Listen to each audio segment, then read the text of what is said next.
special, yeah. Way above any of the spheres. Correct. I mean, a Rebbe is, of course, a Rebbe is something altogether unique, not from, it's not something you could really describe because it's indescribable. It's interesting. You're asking me a question if the Rebbe was always a Rebbe became a Rebbe. I had that question. I can tell you, I don't know the answer. Well, first let me hear Rabbi Karp's answer. What is it?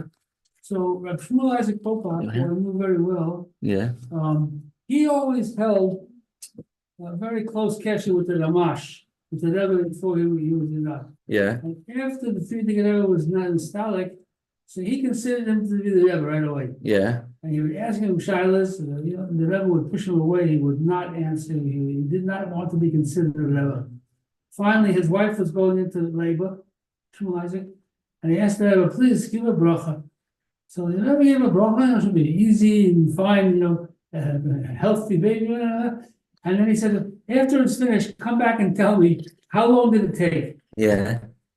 So it took about 17 hours. Wow. Very, very slow, difficult birthing. So he told him, when your father-in-law, I asked him for brachas, it would take, an hour, 2 hours. It was very good.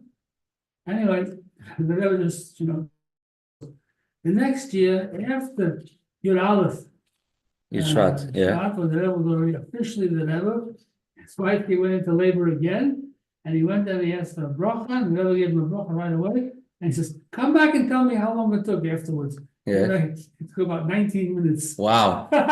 Hope she wasn't in too much pain. Wow. So I have why? Because before he was not a Rebbe. Afterwards he was. That's Rabbi Karp's answer. So there's a Farbrengen of the Rebbe from the year 1943, which is written down by one of the Bachrim, the students in 770. His last name is Weingarten. Don't remember his first name right now. Weingarten, and he wrote diaries and of everything that went on in 770. And after he passed away, his grandchildren cleaning out the house, and they were going to put it in Shemus, and somebody saw what they were, and Baruch Hashem, they weren't, and all these diaries were published. He only published 2 of them so far. The one from 1943 that takes up a full book, a full sefer. The one from 1944, 45, I think was published, and the ones from 45 and 46, 47, 48 have not been published yet. But it's so rich to see. He writes down everything that went on in 770 at that time. So all Farbrengens of the Ramash, of the Rebbe from before he became Rebbe. You had Farbrengens from Shmuel Levitin, or Farbrengen from David Shifrin, Michal Dvarkin, Farbrengens from the students who came from Atvatsk, from Poland, ran away to Canada, and finally came to Friedrich Rebbe in 1943. And it's just, a lot of stories are now more well-known. A lot of them are not well-known at all. But one of the Farbrengens of the Rebbe, he only has about 3 or 4 actual Farbrengens of the Rebbe, calls them the Ramash. And the Rebbe says in those Farbrengens that a Rebbe is born a Rebbe, can't just become a Rebbe. You're born with a koiches to become a Rebbe and with the ability. You can't, someone who wasn't born, and the Rebbe brought several examples, one of the Rebbe Marash and one of the Friedrich Rebbe from when they were children, how you can already see how they would be a Rebbe. So I think the answer is, pretty clear, but perhaps after the Rebbe officially accepts the Messias, it's a different story, it's a different level. Yeah. There's a lot with There was a lot of people that were angry that his father, the Friedrich Rebbe took over instead of the Rebbe's father. His father, and of course the Rebbe Marash was the youngest of all the brothers, right? Of the Rashab. He's the youngest of all the brothers. Rebbe Marash was the youngest. Yeah, there's we could delve into the Chabad history. Mr. Hashem, 12 o'clock. Meantime, we're gonna learn some Gemara. That's It's a very interesting actually thing, as far as the family history. There's the Gemara. The Mai Kamiflagi. We had Rabbi NIssan, he made a statement that a shul in a big city is a shul can never be sold. We asked several questions on that based on the Holy Temple, based on Hamikdash, is not considered to be divided to Shvatim, divided to the tribes, but the other shuls in Yerushalayim are allowed to be divided by tribes.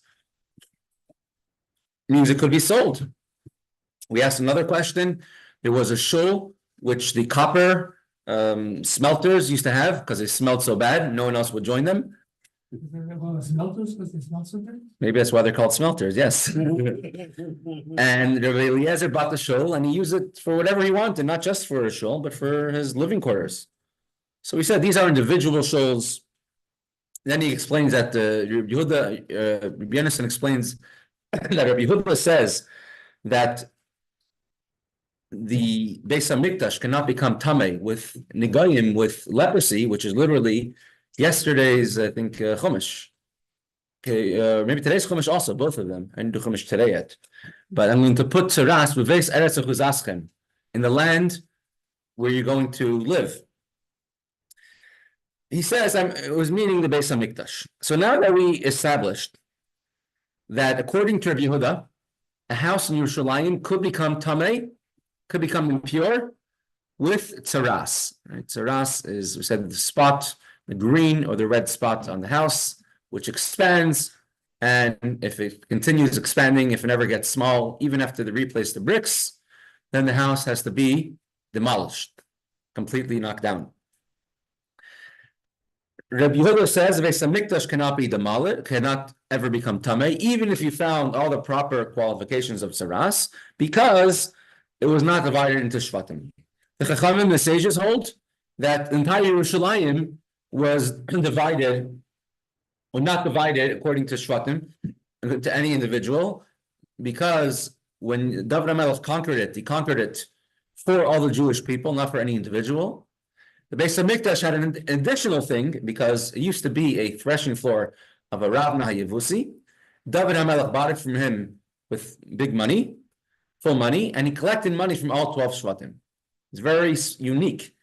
All the places in Eretz Yisrael, which it says that belong to the Jewish people, that we paid for it, so we didn't conquer it, we actually paid for it. So you can't have any type of argument whatsoever if it's historically Jewish. And these are places which have the most opposition today.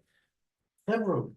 The Maras Machpelah, where the cave in Hebron, where Avram, Yitzchok, and Yaakov, Avram bought it for a lot of money, and there's tremendous contention today. The Rav Yevusi, David HaMelech bought it, right?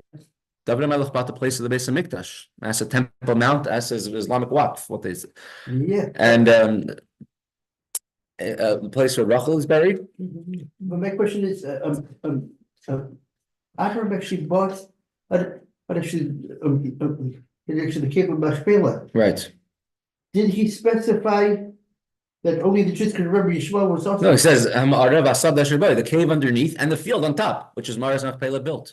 Only for the Jews, not for actually Yishmael, Correct. in other words? Right, Esav's head is buried there, but that's about it. None of his grandchildren come there today. And Shechem, which Yaakov Avinu bought Shechem from the place of Shechem, and that's where Yosef is buried. Also, that's a place of major contention today, right, where the riots. Specifically, the places that were bought with full money are the places where they have tremendous contention. The Ma'ika Miflagi. What is the principle of this agreement if Yerushalayim, the holy city, could become tamei, impure, with negat tzaras, a spot of impurity, which is on the walls? Kana kama savar, the first opinion, which is the Chacham, the sages, they hold lo nischalka Yerushalayim lishvatim. Yerushalayim has not been divided to any shvatim, to any tribes. Rabbi Yehuda holds nischalka Yerushalayim lishvatim. Yerushalayim was divided for different tribes, and therefore he holds that a house in Yerushalayim could become tamei with tzaras. Tanakama holds the first opinion that Yerushalayim cannot become tamei with tzaras because it was not divided into shvatim, into tribes. The Rebbe one time had yichidus with maybe Rabbin or Yehuda Avner, I think it was Rabbin, someone who was an aide to Ben Gurion during the War of Independence. And he was trying to hold together a country without an army without any weapons. Who actually, Ben Gurion. And there was one time where he got a shipment of 500 weapons, and this aide of him, maybe it was Rabbi, maybe it was Ben Gurion, was telling the Rebbe about what was going on then. He got a shipment of 500 guns, 500 rifles, I think. And immediately a request came from the south that we have soldiers and it's a very strategic area. And we literally, if these weapons would be a lifesaver for us. From the north, Sfas, the Arabs are about to riot any moment. If we would have these weapons, it would save us. From all different areas. From Tel Aviv, he said we're in the center, but there's a bunch of Arab towns over here, and we're literally lacking weapons, improvising, please give us these weapons. And we have the manpower to man it. And then he got a request from Yerushalayim, the old city. He says, we're in the old city, we're not very strategic in location. We don't have a lot of manpower. We're mainly women and children, but we need these weapons just to protect us because we're the holy city. And he decided to give it to Yerushalayim. And when the Rebbe was told this, the Rebbe says he's very impressed that Ben Gurion would actually come to appreciate this. He's very impressed with it. a Pintalayid in there. Pintalayid. Every Jew has a Jew deep down. Yeah. And these are not just a machloikis, a discussion between Amoraim, but they go back to a discussion between Tanoim, a Mishnah, and if it goes to a Mishnah, then we don't argue it out, we just go based on the rules of the Mishnah. And with this, we're going to have a few diagrams, but let's read it first inside. The Tanya. We learned in Tanya, in a Brisa. Ma haya bechelko shel Yehuda.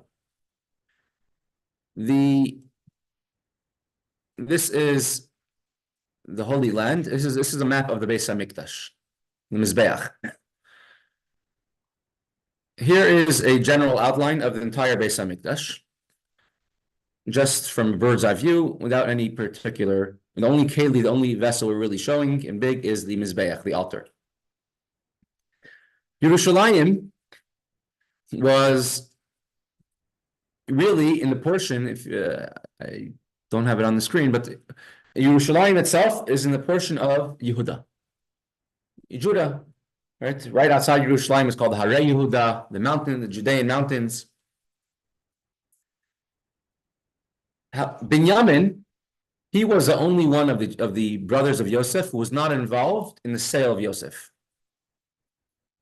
And because of that, it says Ben Ksef of Shachin, he was merited to have the Beis Hamikdash in his portion. I'm sorry, you said he wasn't involved In the sale of Yosef, Binyamin. Okay. He was the only one not involved. Reuben was not involved in the sale, but it was his idea to throw him into the pit. Yehuda was the one who suggested to sell him. The original Beis Hamikdash, the Mishkan, was in the portion of Yosef, right? In Shiloh, was in the portion of Yosef. But Binyamin was the only one not involved in the sale. And he merited to have the Beis Hamikdash built in his portion. Yehuda says, that's not fair. Yerushalayim is in my area. We conquered it. It's our portion.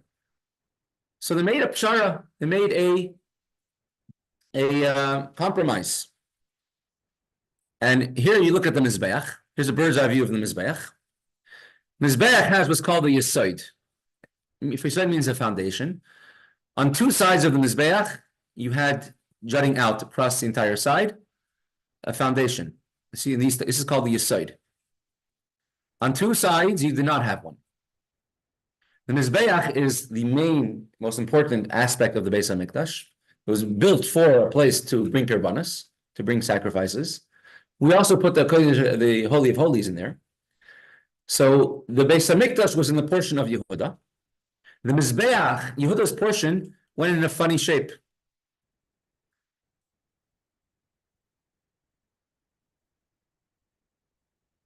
I don't know why I went over here. So the Beis Hamikdash was in a funny, the portion of Yehuda was in a funny shape. Let me just figure out.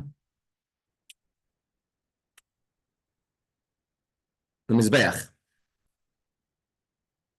Here's a Mizbeach. Let's see if we go with pictures one by one. Here's a Mizbeach from one side. You see it does not have a foundation. Mizbeach from the other side has a foundation. You see in these two sides it has, and here it does not have on that side. Why does it stop over there? Because Yehuda and Binyamin,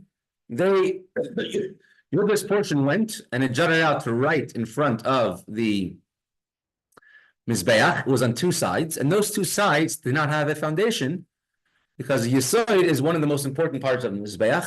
It was integral to many different aspects of the Avodah of the Mizbeach. So Yehuda's had the Mizbeach, but not the main part.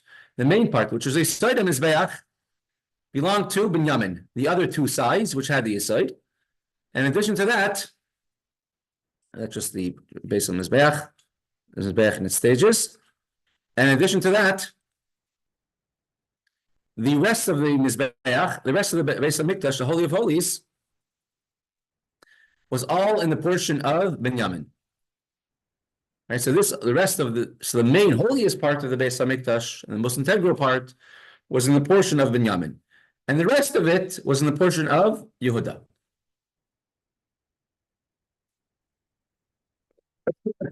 So as the Gemara says, the Bais says, Yehuda, what part of the temple was in the portion of the tribe of Yehuda? Har Bais, Halashachot, Hazarot. All of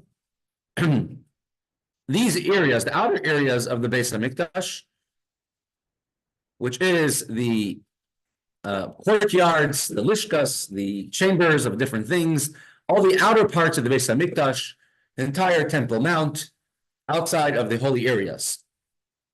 What was the portion of Binyamin?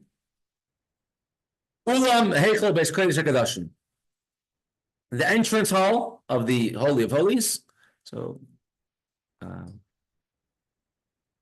the Ulam, so you go to the, where was that? It's further down. The Ulam, so the large building of the Beis Hamikdash, let's go like this. This large building in the back. And the Holy of Holies, and Ritzua. Hoisi Yesis Mechalkai. And a strip of land issued forth from the area of the side of Yehuda went into the portion of the side of Binyamin. And on it, the Mizbeach was built. So the Mizbeach was built on the area of the tribe of Yehuda. So Yehuda got something. Binyamin the tzaddik, Binyamin the righteous one, was all the time agonizing about it. Why is a mizbeach not in my portion? You know, two sides of the mizbeach. Why is it called Binyamin HaTzadik? Binyamin the righteous one. We don't say everyone else HaTzadik, the righteous, because the Gemara on Rabbi Basra says that Binyamin was one of four people who never sinned in his life and would never have died if not for the decree that after the sin of the tree of knowledge, that death would come to the world. But Yosef had title killed on his brothers, but he still called it tzaddik because they held back actually from. Yosef's called it tzaddik, right? For more reasons, and yeah. And Binyamin is called Binyamin HaTzadik. So every day he was agonizing. Levoila, he wanted to incorporate that portion of the Beis Hamikdash. Right, so he wanted to incorporate that portion to be part of his portion of where the Mizbeach is.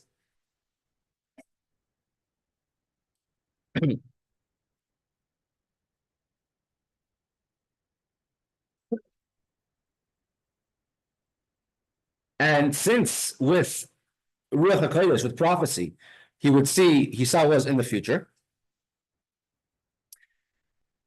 He was agonizing. As it says in Parashas V'Zois HaBracha, he covers it throughout the day. And the Beis Hamikdash dwells between his shoulders. What does it mean between his shoulders? The Beis Hamikdash, the Holy Temple, was not on the highest part of the Har Bais of the Temple Mount. It was a little bit lower than the highest part of the Temple Mount. It's called the shoulders, and the shoulders are the strongest part of the animal. When you put a yoke onto an ox, you put it onto the shoulders. So therefore, is the Beis Hamikdash was not on the highest portion. Beis Hamikdash, we're not here to outshine, outdo everyone. It's here to be a home for Hashem, and humility is required. And it says the Hashem rests between the shoulders of Binyamin in the blessing of Moshe too. Binyamin lefikach, meaning Beis Hamikdash will rest on the mountain of the Temple Mount. Lefikach zacha Binyamin v'nase ushpizichin l'shchina. Therefore, Binyamin was merited, and he became the host of the Shekhinah, of the Holy of Holies. He wasn't satisfied. He says, I have the holiest place in the world, Kodesh HaKodashim, the Holy of Holies, in my portion, but it's not enough. I want to do more. I want to do more.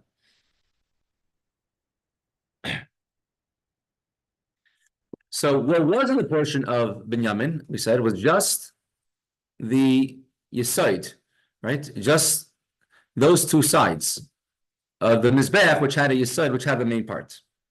And therefore, because he wanted it so badly, Hashem gave it to him. Whatever people really want so much to do in the mitzvah, Hashem will eventually give it to them.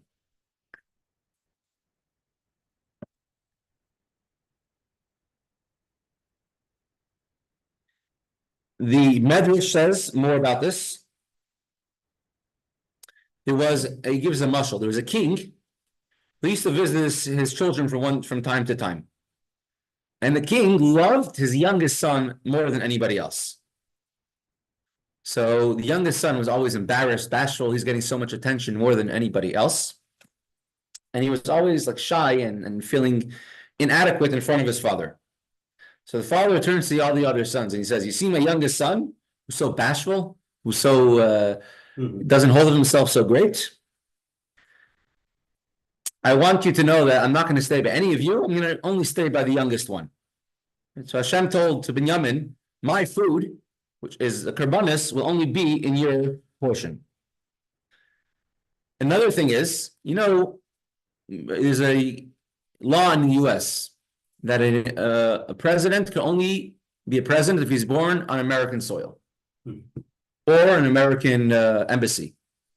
Other laws have that too, that one of the king in England can only be born if they're born on English soil. So there was one of the royal family of England. They were born somewhere, so when the child is being born, they're born in a British embassy, whatever country they were. So in case they're king, they could be born on British soil. Binyamin was the only one of the Shvatim who was born in the Holy Land in Eretz Yisrael. Everyone else was born in Haran. Therefore, Binyamin, to be a host for Hashem, he had to be someone who was from the beginning of his life born in Eretz Yisrael.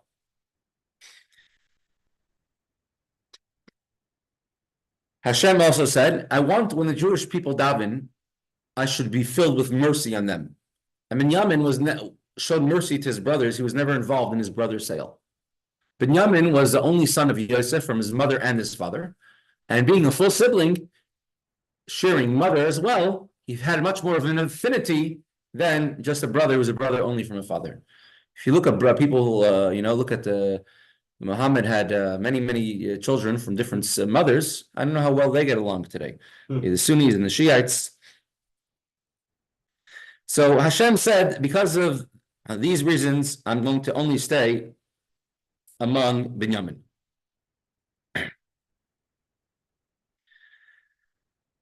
The last thing is, it says, we see this today, that there's older children get married, they leave the house. The youngest child could stay in the house and stay forever and ever, and not want to leave. Why? Because they're the youngest child. They don't have anyone else but their parents. And the parents want the youngest child. They don't want an empty house anymore. Same thing. Being the youngest of the 12 Shvatim, Hashem says, I want you to stay with me. I'm sort of homesick for you. I want you to be near me all the time. The Ritva writes that because of Binyamin's pain that he had, that he didn't get to have the Mizbeach in his portion, he was merited to have an extra strip of land going out, jutting into the place of the land of Yehuda, and took over the main parts of the Mizbeach. The Kodesh Kodashim is in the west. The east is the side of Yehuda. The west is the side of Binyamin. The blessing that Yaakov gave to Binyamin, that Moshe gave to Binyamin, was which you quote, what was Chayfef Alav Kol Hayom. Chayfef Alav meaning he's let's pull it up again. He is floating. He covers it throughout the day. Uvenk Seif of Shachin. Chayfef Alav is covering him. That's going on the first Beis Hamikdash.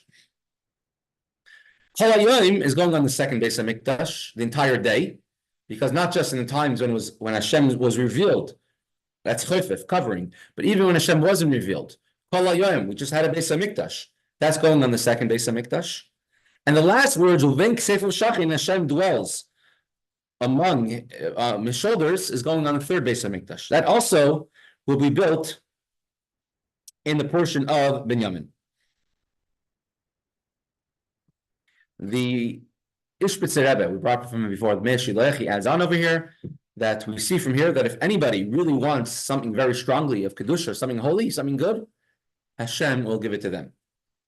And because of his deep desire that he had, Hashem gave it to him. Even though one of the 10 commandments is Lo Sachmoid, don't be jealous, don't covet what someone else has. That's only when it comes to something else. Someone is richer than you, someone is brighter than you, smarter than you, nicer than you, more established than you. When it comes to ideas of Kedusha, Kina Serving Tarbech Achmad, is good to want what the other person has. And such a Kina, if it comes because you want to outdo the other person, that's not a good thing. If it's coming because you want to get closer to Hashem, and I wish I could be on that person's level, that is a very good thing. And we see from Binyamin that Hashem was very happy, and Hashem blessed him because of this.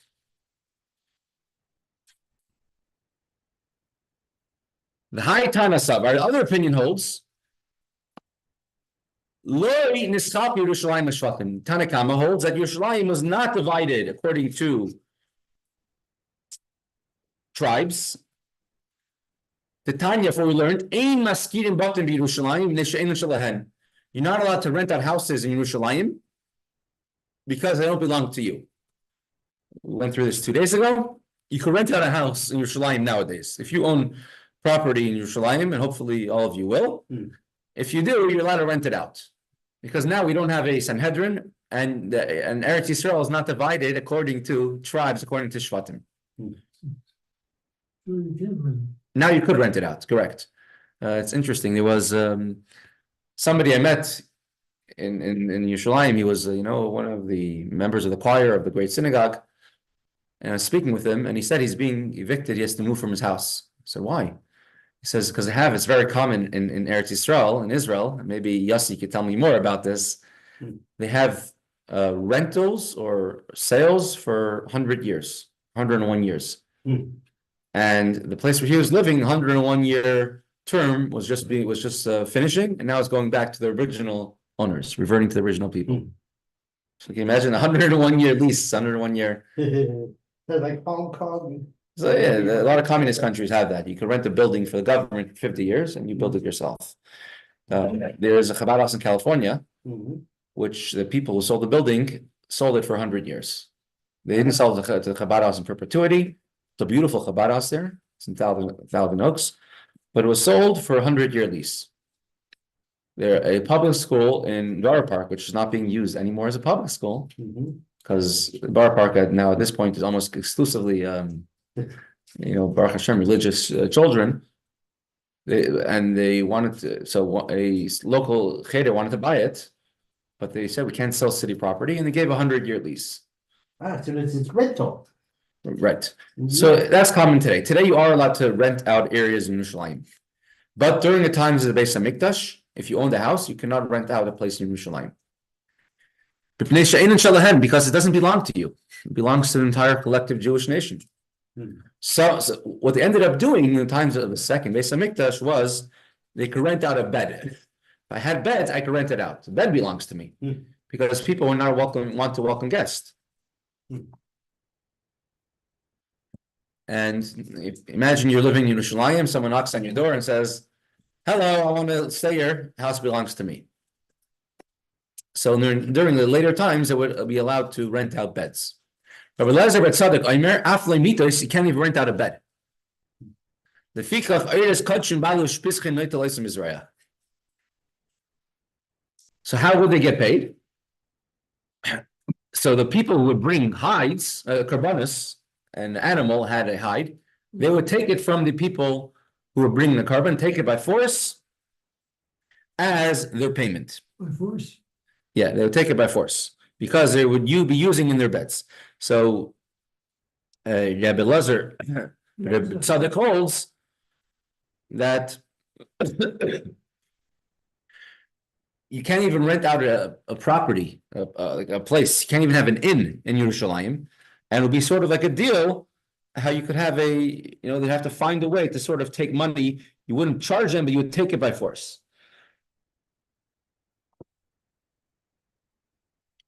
Now, it's interesting to understand Rabbi Lezer's opinion, Rabbi Lezer Rabbi Shimon, because a bed is not land, it's not real estate, it's movable property. It should belong to me. How can I say I can't rent out beds? Seemingly, you can rent out a bed.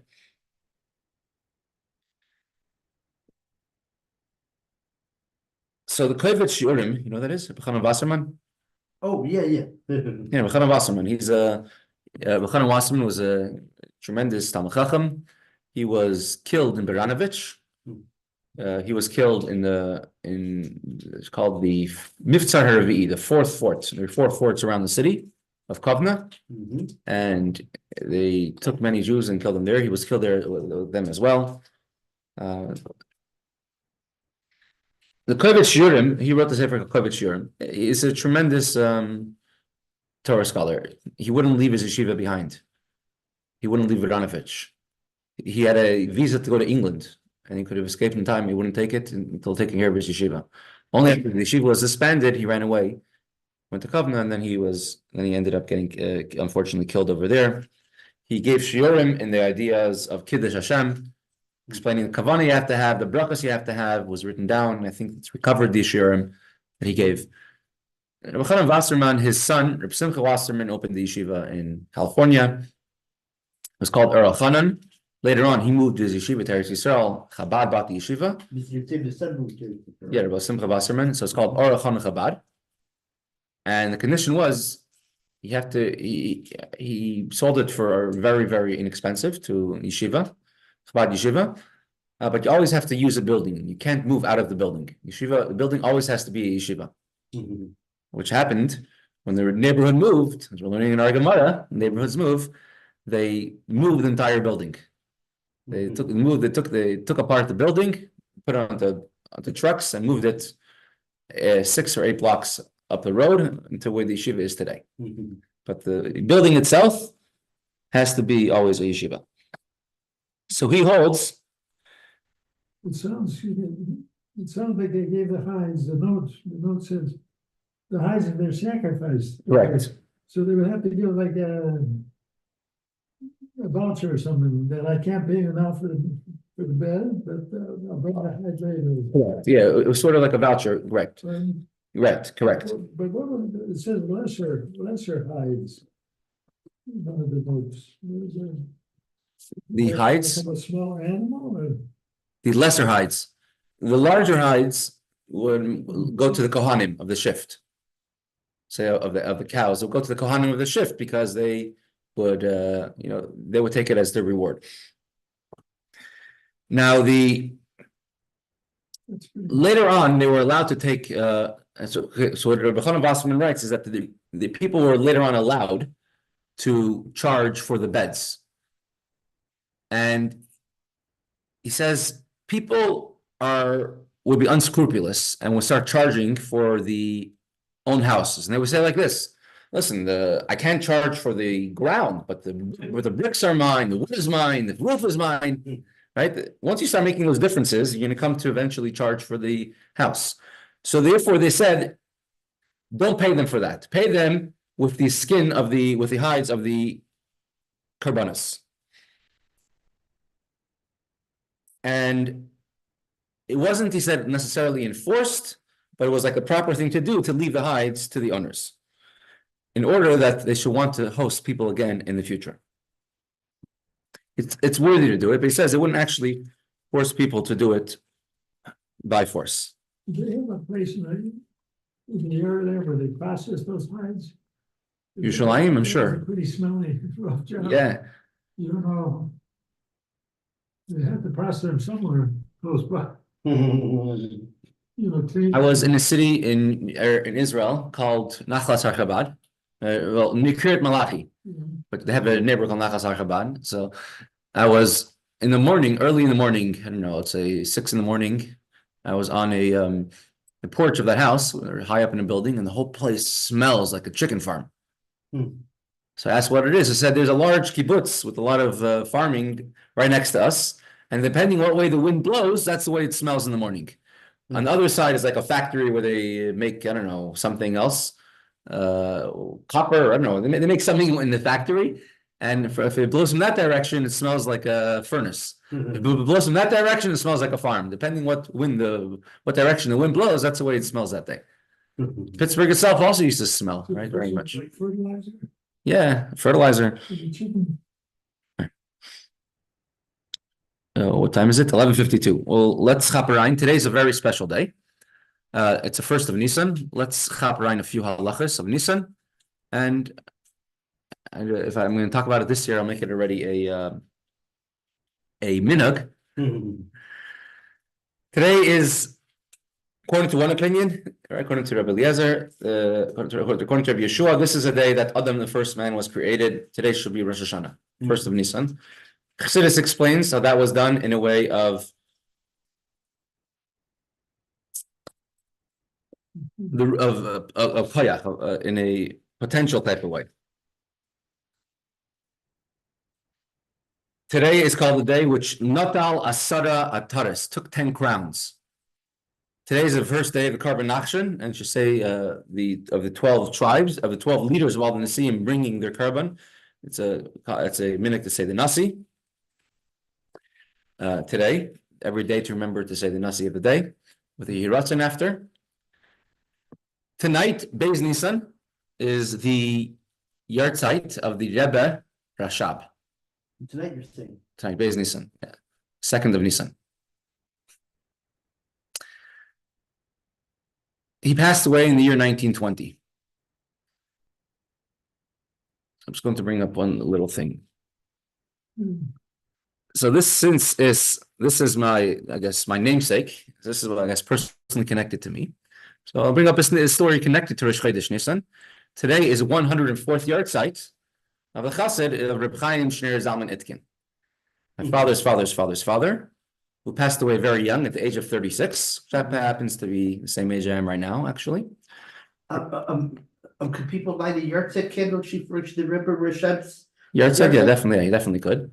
My grandfather was 9 when his father passed away, or 8, and he kept Yartzeit. He passed away in 96, so he kept Yartzeit for 88 years for his father. He passed away one day before the Rebbe Rashab at the age of 36, leaving 5 young orphans at home. The story was that he was a merchant. He was doing. He picked up some merchandise, and this is 1920. This is a time of the Russian Revolution, and there were all these competing groups in Russia: the Whites, the Reds, the Denikistan, the many other groups. Greens. What? Greens. The Greens? Well, they had Greens also. The Denikins. There was another group also. Lots of groups. 15, 20. 15, 20 groups. All fighting each other and all fighting the Jews. All fighting each other, all massacring the Jews wherever they went. And it was very dangerous to travel. Rabbi Posner from Pittsburgh, right? During that time period, his father was on a boat, and he threw him off a boat, and he died. Right? Rabbi Posner from Pittsburgh, his father was killed during that time period. Oh, wow. Right, by Cossacks on a ship. It was very dangerous for a Jew to go on a train. The Jews were thrown off trains all the time. there's so many stories. Or Simcha Gordetsky was in a place where there were Turkish soldiers which came in and killed all the Jews in one area. My son did the murder of 100,000 Jews in the Ukraine in 1919. 1919, 100,000 Jews murdered in Ukraine. Reb Mendel Chaim in Nezhin was killed, right? Was shot in 1919. Chassid was extremely close to the Rebbe Rashab, together with hundreds of other Jews at the same time. Terrible. It was almost a Holocaust, just wasn't as well documented, unfortunately, as the actual Holocaust. And he was coming back to the town of Nevel on Erev Shabbos on Friday, which is the last day of Adar, and he was attacked by a whole group of bandits, of these people. And they stole all the merchandise. He managed to escape, but they checked up his name, and he says, your name is Itkin, you come from the town of Nevel. And they started, as he's running away, making fun of him. Oh, we're coming to Nevel next. We're not going to forget about you. When we come to Nevel, we're going to get all the Jews plus you. As he ran home, he got home Erev Shabbos. Baruch Hashem, he survived. And he came home. Shabbos comes in later. But he was so weak and so, you could say, over shocked by this whole ordeal. He told his family, let's bring Shabbos early. Let's make Kiddush right away. He lied down to go to sleep.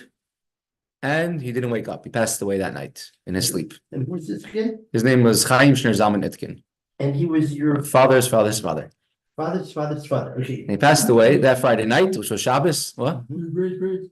My great-grandfather. But I have the same name, Chaim Shner Zalman Itkin, and I'm the same age as he was then. And you were named after him. I'm named after him, yeah. And he passed away, unfortunately. He had 5 young orphans. And his Levi, his funeral was Motzei Shabbos. They brought him to the cemetery. They came back home. His widow with the children is back home now. She goes to sleep. She has a dream while she's sleeping. Her husband, who just passed away, this person here, comes to him and says, I need my kapata, my Shabbos coat. And he says, she tells him in the dream, who let you out? The watchman of the I think his name was Rabbi, I don't remember his name. He let you out from the cemetery. Who let you out? So he says, I was in heaven for only a very short time. And suddenly I saw a big commotion, and many neshamas, many souls were all running together. So I asked them, where are you going to? They said, we're going to welcome the Rebbe. The Rebbe is coming. The Rebbe Rashab, the Rebbe is coming. So when I said, if I'm going to greet the Rebbe, I need to put on my kapata. Now, unbeknownst to her, the Rebbe Rashab passed away that Motzei Shabbos that night in Rostov, several hundred miles away. Because of the wartime and no communication, it took a while for them to find out. In Rostov, in Nevel, the news that the Rebbe Rashab passed away that night. And she went the next day. She asked the elder Chassidim in the town of Nevel, great Chassidim, to explain, what does it mean, this dream? What does it mean the Rebbe is coming? And none of them could understand. But they were a little nervous. And unfortunately found out the news a little while later that Rebbe Rashab was stalik that Motzei Shabbos on Bais NIssan. Bais NIssan, the Rebbe always held a fabrengen. And also, Bais NIssan was customarily the day the Rebbe would bake matzah. The Rebbe would bake matzah 2 times. One on Bais NIssan, the 2nd of Nisan, and one on Erev Pesach after Chatzos, after midday, close to Pesach. And the Rebbe would give matzah to several to locations, Eretz Yisrael, in these locations, and that matzah was from the matzah that was baked on the 2nd of Nisan, meaning it was the Rebbe's personal matzah. The Rebbe's gave out to public seders far away, and the matzah was baked. Erev Pesach would be baked on, will be given to the local seders, the Rebbe's own sedarim, which many elder Chassidim were invited to, and cities that were close by. My father was zoicha many years to receive matzah from the Rebbe on Erev Pesach for the entire Pittsburgh. He had somebody waiting for him outside 770, a courier taking it straight to the plane. It will be flown straight to Pittsburgh, and will come to Pittsburgh in time for the Seder.